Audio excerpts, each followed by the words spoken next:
Hello everyone. Here's the video to show you how you can do scoring for RPL matches. So you log into the application, you select Robbinsville Premier League. On the top, you see the option to do the live scoring. When you click on that, you can select the league, and you will see the option for matches that are available where you can start the scoring. So, for example, there's a match for Alpha Wolves and Daredevils. When I click on that, it gives me an option to start live scoring. I click on live scoring, validate the details for the match, click continue. The next step is you have to select your 11 players who are playing on that day. So I'll randomly pick up the team 11, as well as you can need to select the team for your opponents. Once that is done, you can select the number of overs per innings you want to play: 12, 16, 10, whatever the practice match is for. I'll select 12. And then you click on create match. Once the match is created, you'll see the details. Click on that and click on continue scoring. It gives you option if the match is starting. You can use other apps to do a flip a coin, or you can use an actual coin on the ground to uh, do the toss. But the application does provide you this option. When you click on the toss coin option that you see on the screen, it will give you the winning team name. Based on that winning team, they can select bat or ball. So I select bowling as an example for Daredevils.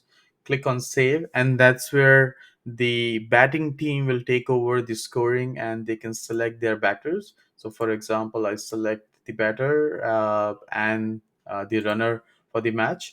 The next step is to select the bowler who would be bowling. So I'll select Jatin. And as soon as the balls are bowled, you can mark the score which are at the bottom. If there's a wide, you can click on wide and select the option. If there's a wicket, I'll go through those. But before you do that, go to actions. Make sure the disable pitch map and disable directions are disabled. If these are enabled, what will happen is for every ball you're scoring, it gives you option to show where the ball was pitched and which direction did the player play. Right? It's informative, but it's extra work. If you want to do it, it will help you in the long run. If you want to disable it, you can go to action again and click on disable pitch map and disable direction. Now for the scoring, for the second ball, you see there's one ball that has been balled and one score. Let's say if you want to change that one, or you put in the wrong score, you can click on this back arrow, and that will go away, and then you can reselect that. Right? So once you select that on the second ball, let's say it was wide, you select wide. Plus, if it was wide and additional two run by, you select that, and it will show you that. If that it's a no ball, you select that no ball. And if the scores were counted with the bat or with by, you select that. You select the scores for no ball and by as one. If on the next ball there's a six, you select the six, the score will pop up. And let's say on the third ball a wicket fell down, then you have different options. Right? You can select bold if it was bold, or you can let's say in case of a run out, which is important, you need to make sure that the batsman or the player that got run out, you select that. Right? A lot of time, the mistake happens here. You select the wrong batsman or wrong player for run out. So you select the player who got run out, you select the fielder, and if there was a second fielder involved, you select that as well. And it was, if it there were two runs scored before the run out, you select the scores as well. Right? Now, once the batsman is out, then it gives you an option to select the runner. You select the next batsman. Right? And then it gives you a prompt whether the player is on strike or not. So I click yes. uh, and then if there are any extras, for example, if there is a buy score, you come to the extras, select the buy score. right? If there's a no ball extra, you can add those as well, right? If you wanna take any other action, for example, retire batsman, you go to actions, select the retire batsman, you click on save, and the batsman will be retired. And then you get the option to select the second player, right?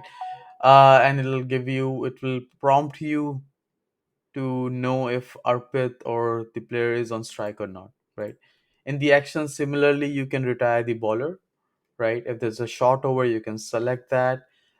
You can add player or remove player, or in worst case scenario, for example, there was a rain or something and we have to shorten the match. You can click on change max over, and then it will give you the max over option. You can increase, decrease however you want, right? Let's say it was decreased to 8 overs, right? So then it will show you the 8 overs match, right?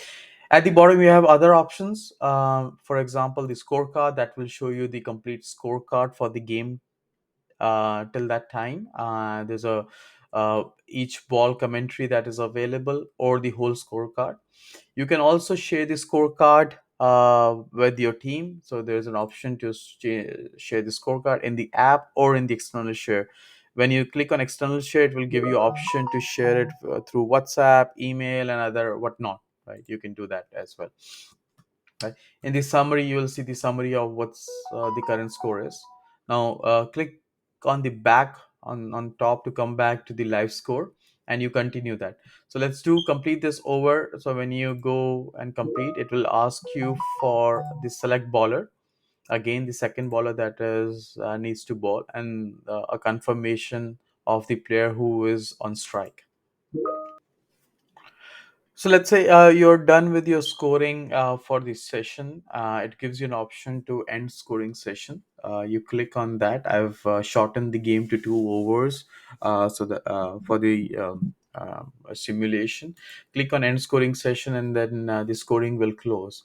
Now on the opponent team, they can go follow the same step. They'll find the same game, and they can continue scoring for the second session. So.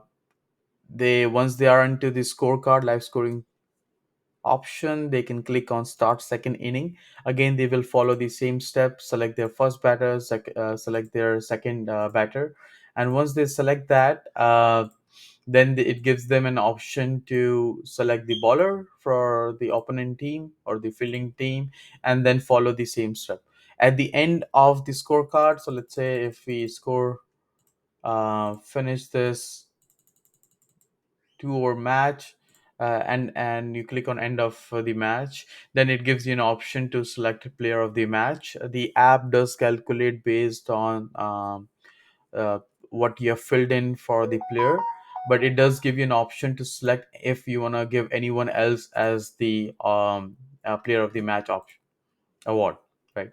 So that's all.